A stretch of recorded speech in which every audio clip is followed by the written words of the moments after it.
લિંબાયત વિસ્તારમાં 1.51 લાખની ચોરીના ગુનામાં નાસ્તા ફરતા આરોપીને ઝડપી લેવામાં પોલીસને સફળતા મળી છે. લિંબાયત પોલીસે આમિર ઉર્ફે સુલતાન મંસૂરીની બાતમીના આધારે ટેકનિકલ વર્કઆઉટના આધારે ઝડપી પાડવામાં આવ્યો છે. સુલતાન મંસૂરીએ સાગરીતો સાથે લિંબાયત સંજયનગર શ્રીરામ ચોક પાસે ઘર નંબર 95માં દિવાલ સાથે લગાવેલા બાંબુને પકડી પહેલા માળે ગયા હતા.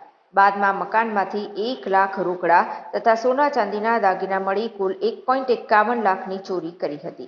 આ ગુનામાં તેમનો એક મિત્ર પકડાઈ ગયો હતો. બાદમાં પોતે વતન ખાતે ભાગી ગયો હતો. થોડા સમય બાદ ફરીથી સુરત ખાતે આવી રહેવા લાગ્યો હતો. આમિર ઉર્ફે સુલતાન હૈદર અલી શેખ અલ્લારખા મંસૂરીના મકાનમાં ભાડેથી રામનગર મંસૂરી હોલ લિંબાયત ખાતે રહેતો હતો. અગાઉ પણ ચોરી કરતા ઝડપાયો હતો.